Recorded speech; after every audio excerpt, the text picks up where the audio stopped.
Welcome life with Sultana kitchen. बिस्मिल्लाहिर्रहमानिर्रहीम। अस्सलाम वालेकुम। आज मैं बना रही हूँ बहुत ही मज़ेदार आलू के जिंगर फ्रेंच फ्राइज़।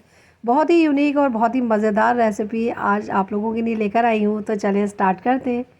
इसके लिए मैंने लिए हैं 2 अदद आलू। बड़े साइज़ के आलू थे जिसकी मैंने इस तरह से फ्राइज़ की सूरत में कटिंग कर ली है। और कटिंग मैंने इसकी पानी में ही की है ताकि ये कलर ख़राब ना हो। और 2 से 3 बार मैंने इसको वॉश कर लिया है। अब मैं इसको बॉईल करूँगी। बॉईल बहुत ही हल्का सा इसको करना है। तकरीबन 2 से 3 बॉईल आने के बाद मैं इसको निकाल लूँगी। और इसको फुल कुक नहीं करना है।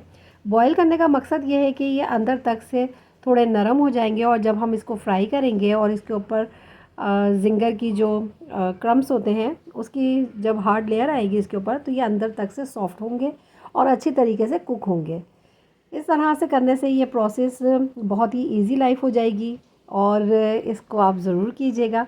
बॉईल करने के बाद तकरीबन 2 बॉईल आने के बाद मैंने इसको निकाल लिया है और इसमें पानी डाल दिया है, आम नल का पानी, ताकि ये कुकिंग प्रोसेस रुक जाए।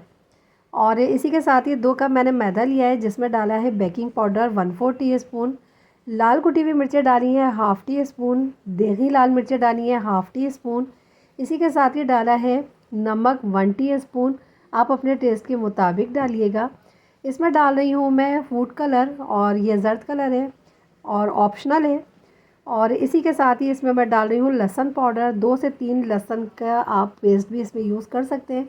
और इसके अंदर मैं डालूँगी अब थोड़ा थोड़ा सा पानी और इसका एक थिक सा स्मूथ पेस्ट बना लूँगी। और इस तरह से बैटर इसका तैयार करना है। और थोड़ा थोड़ा सा पानी यूज़ करने से ये होगा कि इसमें लम्स वगैरह नहीं बनेंगे और हमारा इस तरह से एक बैटर तैयार हो जाएगा। स्पून पे मैं इस तरह से इसको लूँगी और इसको चेक करूँगी। तो ये देखें, इस तरह से हमें इतना ही थिक बैटर तैयार करना है। दूसरे बॉल में लूँगी मैं 2 कप मैदा और इसके अंदर डालूँगी थोड़ा सा नमक। और इसी के साथ ही इसमें डालूँगी इसको क्रिस्पी करने के लिए चावल का आटा 1 टेबल स्पून भरकर। और इसको भी मैं मिक्स कर दूँगी। और इस तरह से हमारे ये दोनों ही तैयार हो चुके हैं मैदे के। एक लिक्विड तैयार हो चुका है और एक हमने ड्राई तैयार किया है।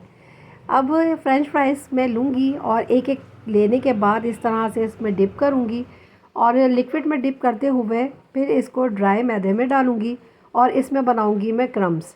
और इस तरह से इसको स्पून की मदद से इसके ऊपर ये मैदा डाल दूँगी और फिर हाथों की मदद से इसमें क्रम्स बनाऊँगी। बहुत ही हल्के हाथों से प्रेस करते हुए मैं इसमें क्रम्स बनाऊँगी। और ये देखें, बहुत ही आसानी के साथ बहुत ही ज़बरदस्त इसमें क्रम्स बनेंगे। और बहुत ज़्यादा फोर्स लगा के इसको प्रेस नहीं करना है, बहुत ही हल्के हाथों से करना है। और ये देखें, बहुत ही खूबसूरत और बहुत ही ज़्यादा अच्छे हमारे ये क्रम्स तैयार हो चुके हैं। इसी तरीके से मैं तमाम फ्राइज़ के क्रम्स बना लूँगी और इस तरह से तमाम फ्राइज़ को मैं तैयार कर लूँगी।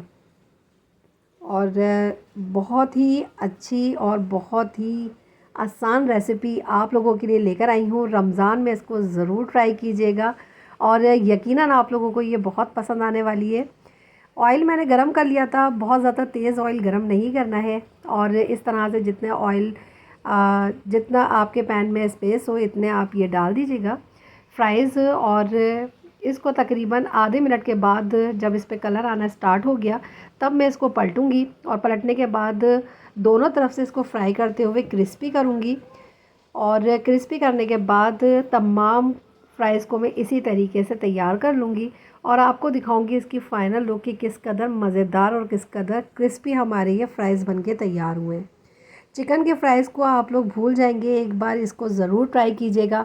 बहुत ही मज़ेदार और बहुत ही यूनिक रेसिपी है और यकीनन आप लोगों को बहुत पसंद आएगी। केचप के साथ और चटनी के साथ ये बहुत ही मज़े की लगेगी।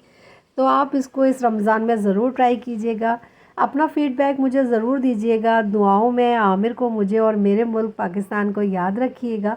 अपना बहुत सा ख्याल रखिएगा। मिलूँगी इंशाल्लाह एक बहुत ही अच्छी और बहुत ही हेल्दी रेसिपी के साथ। ओके, अल्लाह हाफ़िज़।